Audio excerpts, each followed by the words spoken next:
د ډاکټر هشام او د یو غریبې بوډۍ ښځې لنډه کیسه. د هشام په نوم یو مشهور طبیب په منډه او هوایي ډګر ته ولاړ تر څو په هغه نړیوال کنفرانس کې ګډون وکړي کوم چې نوموړي ته پکې جایزه ورکول کېده. د هوا د خرابوالي له امله الوتکې په لاره کې بیړنۍ ناسته وکړه. طبیب د هوایي ډګر مسؤلینو ته وویل زه نړیوال ډاکټر یم، دلته زما یوه دقیقه پاتې کېدل د څو انسانانو د مرګ سبب ګرځي او زه 14 ساعته الوتکې ته انتظار نشم کولی. د میدان مسؤل مشوره ورکړه چې د کنفرانس ځای ته یې موټر په 3 ساعته کې رسوي.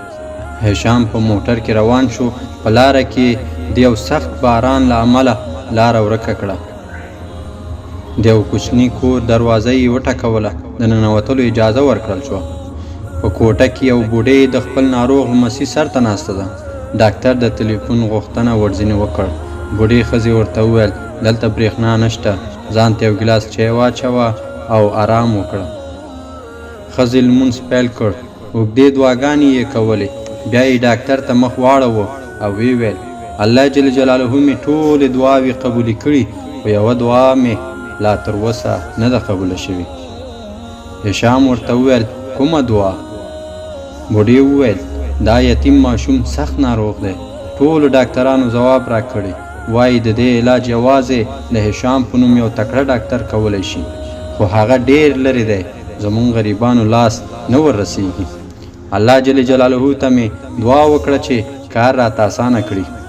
ډاکټر وژړل او ویې ویل قسم په الله جل جلاله ستا دعا الوتکه یې وځنډوله، وریځ یې راولېږله او باران یې وکړ تر څو ما ستا کور ته راولي. ګرانو ورونو او خویندو، هېڅکله حوصله او صبر مه بایلئ. په خپل رب جل جلاله عقیده مضبوطه ساتئ. الله جل جلاله د دعا په مرسته خپلو بندګانو ته داسې اسباب برابروي لکه څنګه چې د غریبې بوډۍ ښځې کور ته ډاکټر هشام په خپله راغی. السلام علیکم ورحمت الله وبرکاته.